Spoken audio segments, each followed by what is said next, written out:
So, while Dada and Surrealism expressed cynicism and nihilism in reaction to the carnage and turmoil caused by World War I, other groups imagined more positive utopian visions as alternatives to the political and social systems that they blamed for the chaos. Many avant-gardes were optimistic about the future, and they saw modern art as a means to make the world better. They expressed their desires for discipline and restraint through geometric abstraction, a form of abstraction based on purified geometric shapes, clean lines, flat colors, and orderly compositions.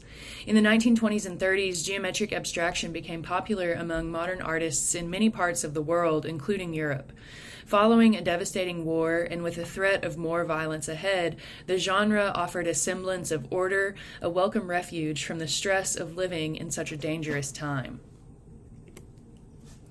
In the Netherlands, an alliance of artists, designers, and architects formed around the magazine De Stijl, which translates to The Style, a magazine that was launched by the Dutch artist Theo van Doesburg in 1917 to publish the group's theories.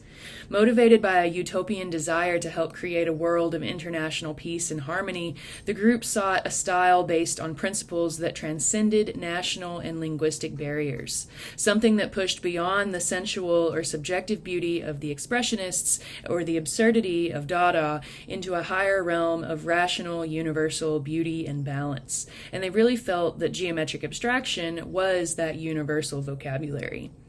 They also believed that art reduced to the most basic lines, forms, and colors would take viewers away from the distracting details of everyday reality to focus on social ideals and therefore help renew society. De Stijl works are orderly arrangements of flat geometric areas based on M.H.J. Schoenmaker's theory of theosophy, which argued that an inner visual construction of nature consisted of a balance between opposing forces, such as hot or cold, male or female, order or disorder, and that artists could represent that inner construction through abstract paintings using only horizontal and vertical lines and primary colors. The Dutch artist Piet Mondrian was a founding member of De Stijl, and he's probably the best-known member of the group today. In his earlier career, around 1908 to 1910, his works were very expressionist, using rich colors that aren't necessarily descriptive or natural. Then, between about 1911 and 1914, he lived in Paris, where he absorbed Cubist influences and began converting trees and other landscape forms into patterns of geometric shapes and interlocking planes, and adopting a more muted color palette. Then, during the war, he returned to the Netherlands, where he met Theo van Doesburg. When he returned to Paris in 1918, he had fully embraced non-objectivity and geometric abstraction. He sought to eliminate everything sensual or subjective from his paintings. Mondrian was also interested in achieving the perfect balance or harmony of opposites, which he called a dynamic equilibrium. He adopted a consistent vocabulary of horizontal and vertical lines, usually in black, of assorted thicknesses. While Van Doesburg sometimes utilized diagonals, Mondrian ruled them out as too dynamic for the stable balance that he sought to achieve, and so his non-objective De Stijl works are very grid-like. He carefully mapped out straight lines to outline a pattern of squares and rectangles of various sizes, painted in his limited color palette, asymmetrically balanced around the canvas, with the center acting as a blank white fulcrum, as in his composition with yellow, red, and blue from 1927. In his tableau number 2, which is on the left here, some of the blocks are fully enclosed by black lines, while others bleed over the edges of the canvas, implying that we're only seeing part of a larger picture. Slight gaps between the ends of several black lines and the ends of the canvas prompt the eye to sort of jump, adding this sense of dynamism to the work. When seen in person, Mondrian's works aren't quite as perfectly precise and smooth as they appear in photographs. Edges where geometric shapes meet are not always crisp, implying the action of the artist's hand applying the brush strokes, and one color sometimes bleeds into the next. The paint has a visible texture, and the shades of white are subtly varied. Individually, these elements aren't necessarily significant, but together they ask the viewer's eye to balance and judge the relationships between the basic elements and the whole composition. Mondrian explicitly sought to cultivate a focus on connections and interrelationships.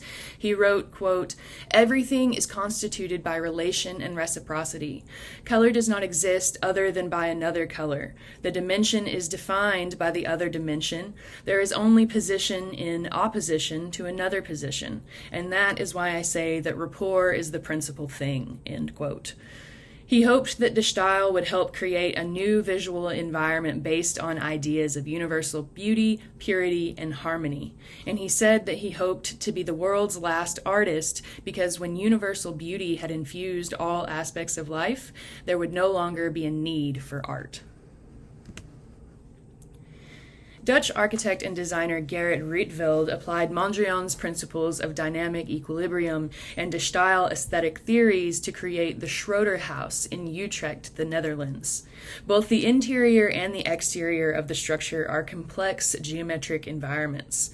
From the outside, the two-story home appears as a series of gray and white interlocking or layered rectangular planes arranged asymmetrically, with vertical and horizontal elements distinguished with black and primary colors. On the interior, straight lines and interlocking planes of color echo the exterior arrangement, giving the effect of living inside one of Mondrian's paintings. The interior space here was designed for maximum flexibility, with an open floor plan and, in several places, sliding partition walls that allow further modification of the space. The patron of this home wanted it to suggest elegant austerity with basic necessities integrated into a balanced and restrained whole. Collaborating with Schroeder, Rietveld sought to design an ideal interior environment where all the functional elements interact in a harmonious manner, clearing away distracting clutter and allowing for a more purposeful living space.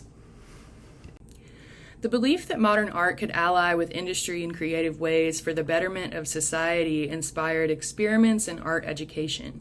In 1919, German architect Walter Gropius founded the Bauhaus, which literally means house for building. It was an innovative school of art, architecture, and design. Gropius promoted a utopian goal, a new unity of art and technology in the service of humanity. He sought a synthesis of art, high-quality craftwork, and modern mass production, and the Bauhaus really narrowed the distinction between fine and applied arts. According to the Bauhaus philosophy, art could improve society if it were integrated into everyday life, into the social spaces in which people live and work. The Bauhaus aimed for collaboration among different disciplines and among people of different levels, from artist teachers to skilled technicians to students. The curriculum emphasized a disciplined, systematic approach based on seemingly objective modern principles of design that could be applied across the disciplines, an approach with long-lasting influences on art and design education. The Bauhaus included studios for ceramics, metalwork, textiles, stained glass, furniture, wood carving, and wall paintings, as well as an emphasis on industrial design, and in 1927 they also established an architecture program. Although it only operated for about 14 years, the Bauhaus had an enormous impact on its participants and ultimately on modern design, architecture, and art education across the world. Here are a few examples of the collaboration between design and industry at the Bauhaus. Many of the Bauhaus artists and designers were fluent in the vocabulary of geometric abstraction. At the far left here, inspired by the lightweight tubular steel that constructed his bicycle, Marcel Breuer's Model B3 chair simplifies the design of a traditional overstuffed armchair into a seemingly weightless outline with canvas stretched across to form the seat, back, and arms. It's highly functional and easy to mass produce, but also beautiful in its simplicity. Breuer called this his Wassily chair after Wassily Kandinsky, who had been an early supporter of his design. Similarly, Mies van der Rohe designed the Barcelona chair in collaboration with Lily Reich for the 1929 Barcelona International Exhibition, using just 2 rectangular cushions on a lightweight steel frame.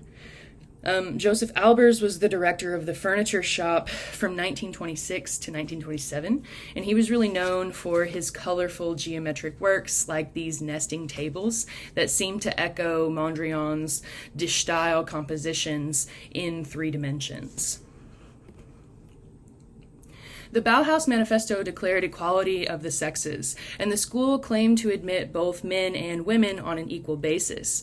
But, especially in the early years, Walter Gropius tended to funnel female students into more gender-appropriate workshops like fiber arts and pottery rather than painting, sculpture, or architecture. Although largely unsung, Bauhaus women were responsible for many designs that set the standards for modern living. Marianne Brandt was the first woman to join the Bauhaus Metal Workshop, and by 1928, she was the head of the department. She was one of the school's foremost industrial designers. This elegant coffee and tea service was a prototype that Brandt handcrafted in silver for mass production in cheaper materials. She's simplified the traditional forms into very regular, sort of geometric ones, and stripped away all unnecessary ornament, really encapsulating the Bauhaus industrial aesthetic of functionality and simplicity. Now, although many objects conceived as prototypes in Bauhaus workshops never went into mass production, Brandt was more successful in negotiating contracts with outside firms to manufacture her lighting designs. For example, her 1929 condom lamp, which she designed in collaboration with Hin Brindendijk, was produced by a company in Germany that sold more than 50,000 Bauhaus-designed lamps between 1928 and 1932. The lamp features a bendable arm, an easy-to-use switch, and then this wedge-shaped base directs the electrical cord to the back, although you can't see the electrical cord in this photo. Günte Stolz joined the Bauhaus as a student in 1920 and rose to be the first female master when she took over the weaving workshop in 1927. At first, she approached single textiles as a means of personal expression, but she became a pioneering advocate for the potential of industrial design and mechanized production for modern weavers. She oversaw the workshop's growing emphasis on designing prototypes and sample fabrics for such utilitarian uses as curtains, blankets, carpets, and upholstery. She also offered additional courses in mathematics and experimentation with synthetic fibers, training in the technical processes of weaving and dyeing, and instruction in the design vocabulary derived from modern color theory and geometric abstraction.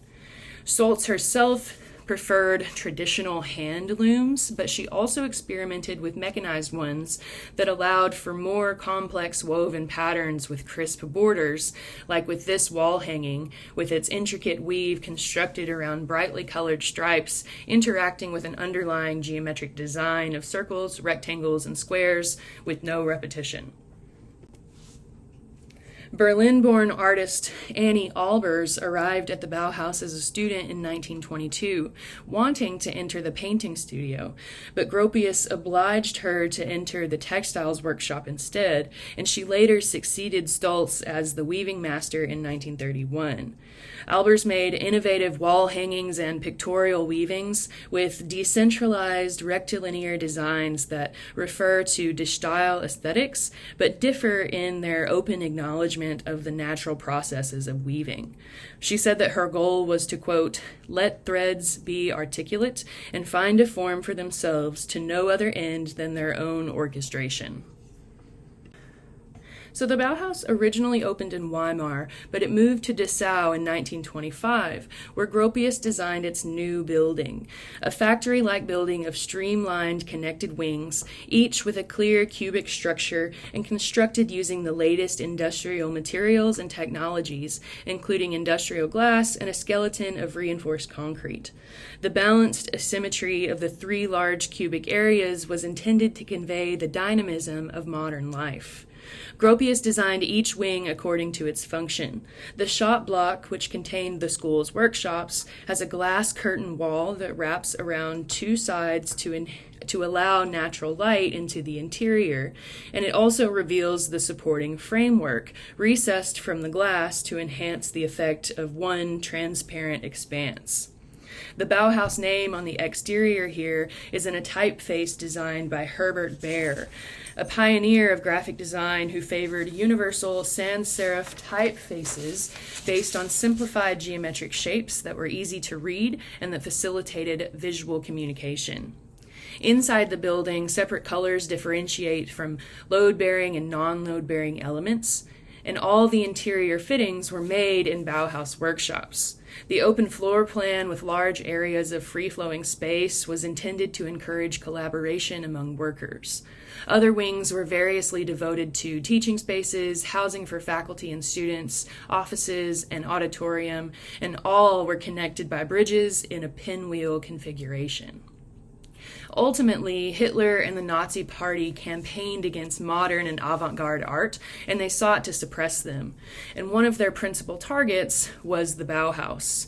As early as 1924, conservatives accused the Bauhaus of being not only educationally unsound, but politically subversive, labeling the school as un-German and calling it a center for communists and social liberals. To avoid shutdown, Gropius moved from Weimar to Dessau in 1925. The school then briefly relocated to Berlin in 1932 after the Nazi-led government cut off public funding, but it only lasted one more year, closing permanently in 1933 after Hitler became the German chancellor. In the same idealistic spirit, modern architects attempted to forge an international design language based on geometric abstraction, using the latest industrial materials and construction techniques in buildings free of unnecessary ornament. Mass-produced building materials and new technologies became more economical than traditional brick and stone construction and enabled more flexible, functional designs. Architects embraced the metal, skeleton, and skin construction system that had appeared in the 1880s and 90s, but with the newer technology of steel rather than iron, as well as other new technologies like plate glass and ferroconcrete, or concrete that has been reinforced with steel rebar.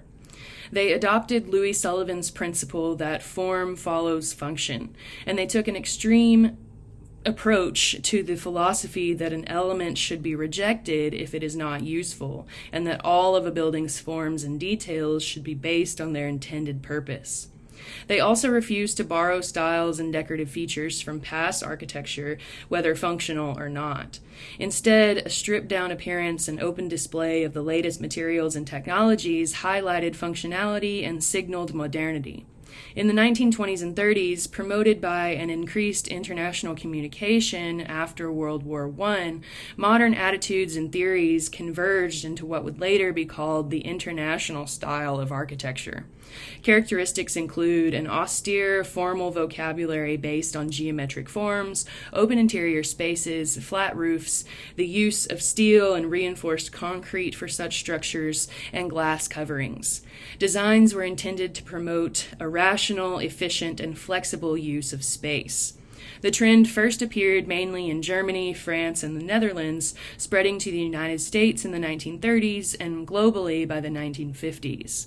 Walter Gropius was a key figure for the international style. His Bauhaus buildings, with their absence of added decoration and other non-functional elements, their cubic structures, non-load-bearing walls, and curtains of glass, were widely imitated and considered harbingers of international style architecture. In Vienna, one of the pioneers of early modern architecture was Adolf Loos, who insisted in 1913 in an essay titled Ornament and Crime that, quote, the evolution of a culture is synonymous with the removal of ornament from utilitarian objects. For Luce, ornament signified cultural degeneracy. His Steiner house in Vienna is a stripped-down, stucco-covered, reinforced concrete construction without any decorative embellishment. The rectangular windows are completely plain and arranged only in regard to the functional demands of the interior spaces. Luce argued that the only purpose of a building's interior was to provide shelter from the elements.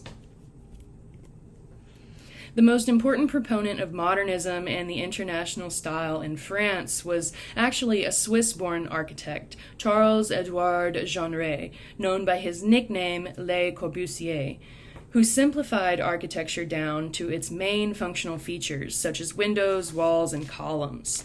He advocated rational, flexible designs that provided a maximum of light and open spaces by minimizing load-bearing walls. His Villa Savoy, a private home just outside of Paris, built in 1929 and 30, is an icon of international-style architecture. Le Corbusier envisioned the house as a machine for living in, and he sought to design domestic spaces as rationally and functionally as an automobile, airplane, and other machines. Villa Savoy is geometric and minimalist in appearance, skillfully integrating indoor and outdoor spaces. It consists of slabs of ferroconcrete elevated on slender steel posts, leaving the space below free for maintenance and utilities, and giving the upper story the appearance of floating. The upper level contains the living spaces, which share a communal outdoor terrace separated from the interior by a sliding glass wall. With no need for load-bearing walls or supporting beams for ceilings, Le Corbusier used the opportunity to design a fluid interior with dynamic open spaces and to include ribbon windows that run the length of the building, maximizing natural light. Frank Lloyd Wright was the most important modern architect in America and one of the most influential architects worldwide in the early 20th century. Wright studied engineering and apprenticed at an architectural firm in Chicago where Louis Sullivan worked at the time. Then in 1893, Wright established his own office specializing in domestic architecture. His structures tend to combine modern materials and technologies with his own love of nature and organic materials. His early residential buildings, like this, his Frederick C. Roby House in Chicago, are known as prairie houses or the prairie style because of their distinctive horizontal lines, low pitched roofs with overhanging eaves, and open floor plans, which echo the flat plains of Midwest America. So here are a couple of models of the Frederick C. Roby House, and I've included them because I feel like we can get a better idea of the structure as a whole looking at the model than we can just looking at some of the photographs. The main story of the Roby House, which was constructed between about 1906 and 1909, is a flat, sprawling design divided into living and dining areas by a central freestanding fireplace that radiates heat throughout the house during cold Chicago winters. The low, flat, overhanging roofs are dramatically cantilevered. Cantilevers are projecting horizontal beams, girders, or platforms that are anchored at one end but extend freely out into space.